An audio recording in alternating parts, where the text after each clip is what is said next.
Good morning, everybody.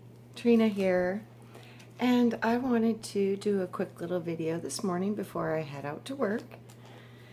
And I was kind of thinking about going over just a quick recap of what we've been covering on the soul's origins, and just a quick little breakdown of the most important parts to me were the 3 levels of initiation, being purification, illumination, and revelation. These are the 3 steps of initiation to start to communicate and commune with your soul, and then to the divine or source known as God. And you really can achieve this level of communication because I've been experiencing it my whole life. And I think it's just because I never disconnected from my childhood connection. And I think that's the key. We got to get back to this connection that we had when we were children, because this is something that's inside of us. It's not something you get. It's not something you acquire. It's innate. It's inside of your being. And it's always been there waiting for you to remember how to communicate with it. So we looked at the 3 different levels of initiation. Finding your own internal gnosis. This message kept coming up, working on your own self to discover the depths of who you are as a soul and as a being. So many of the different religions all spoke of reincarnation. This is a common theme amongst all of them. So it seems if you go back anywhere before Christianity, you see reincarnation as a very serious scope of all of their religious beliefs. And it seems to go from the Eastern to the Hindu. It goes across the board. So it seems that I don't see any that are missing this concept one way or another of life after death, reincarnation, or that we have an eternal soul, immortal body that exists well after death. So all of the adepts and all of the old religions were all speaking of reincarnation. They believed that consciousness is in all things also. They spoke that, consciousness is not just in us human beings. It's in the plants, it's in the animals, the trees, the sky, the wind. Native Americans believe this. Many of the Greek philosophers believe this. So, we need to reconnect to the potentials of understanding that our planet is a living being. And all that is upon it is living, and all of it is conscious. As to what level of consciousness is the only differences between us. Some are vibrating at a high level, like human beings, and some of the animals, and some of, I would say, the dolphins and the whales. I think their consciousness exceeds ours. And right now, many of them are dying, so that is tragic and sad. So send some really good energy to the water and help to heal it and clean it and clear it, because it's just becoming so sick and so toxic. So I really think we need to come together to really focus on the water, because if we don't, guys, we might be in trouble, because I'm literally hearing the animals of the oceans crying because they're getting sick, and their frequencies are changing, and I can feel it. So another part too, when you start to connect to everything, you connect to everything. So good, bad, and ugly, you start to feel it all. So you can't let that overwhelm your system, because it can throw you out of balance. Empathy is a gift and a curse, because you feel everything. You don't get to pick. So you don't know if you're feeling yourself or if you're feeling outside the world, if you're feeling your family, your friends, people you're connected to. We tap in so deeply, so fast. And then you tap into these emotions, and you need to be careful and guard your own emotional being, as in what you actually take into your being. So if you take in vibrations that are causing you discomfort, disharmony, negative thinking, you got to remove that as quickly as possible. And no one can do this for you. You have to do this yourself. This is the hardest battle of waking up. Is it comes with a level of responsibility, because things will start manifesting very quickly in your reality. So you have to be careful what you feel and what you think, because when you come to a certain level of awareness, the responsibility of that is in manifestation. So the more you become aware of your power, the more your power is manifested into the world. And you can see this go wrong if you're manifesting in a bad vibration.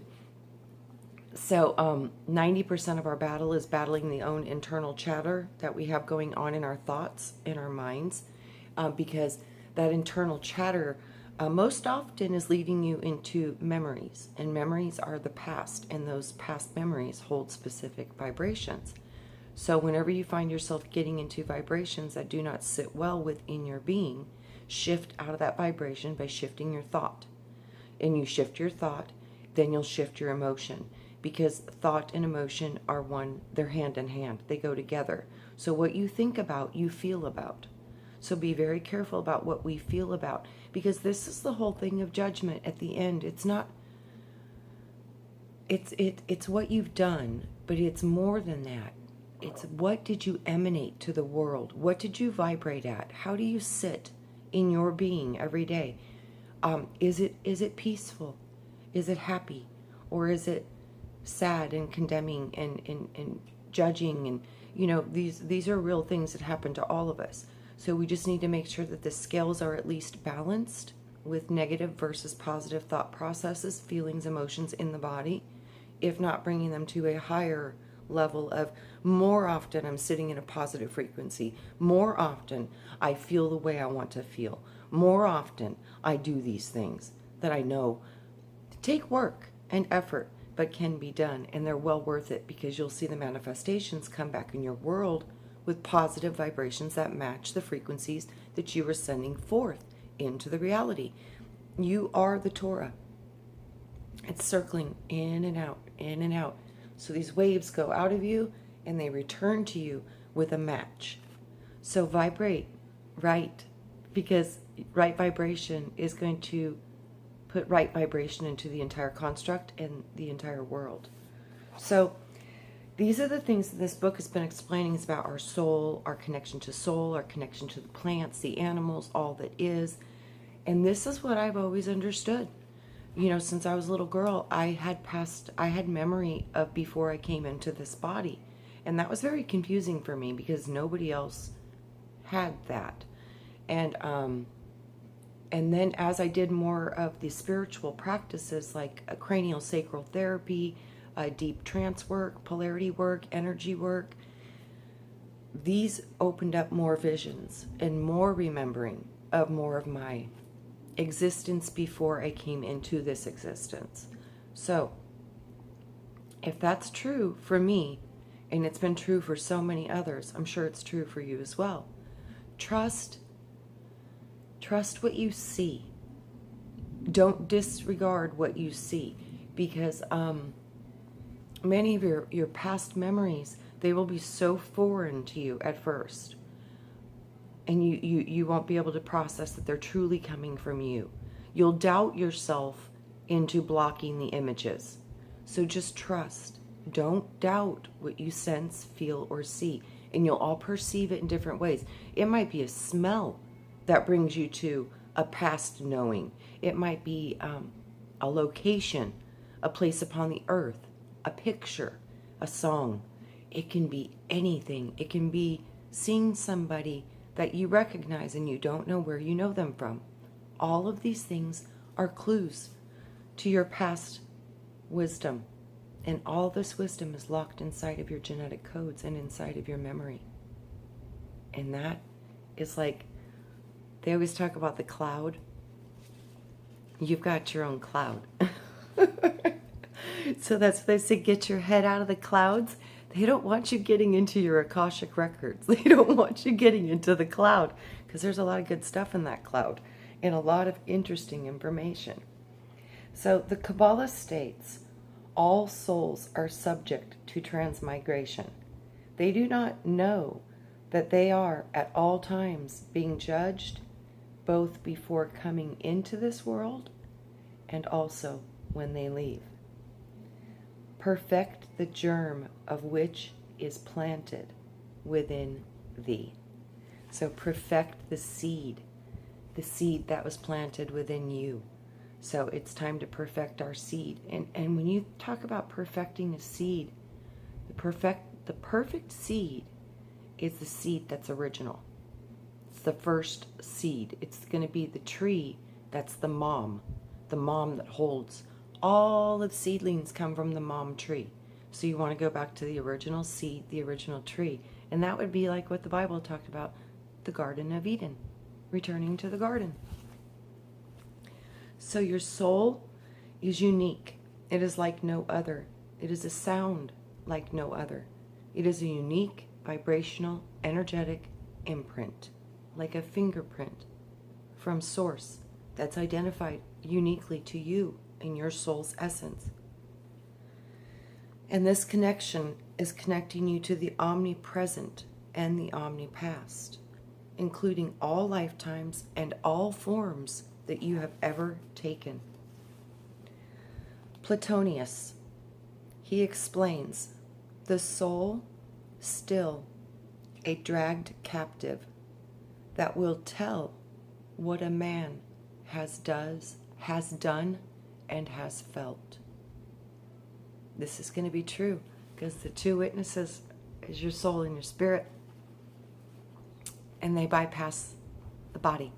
So your body drops, but your soul and your spirit, they are still alive, and they are what testify because they saw through your eyes.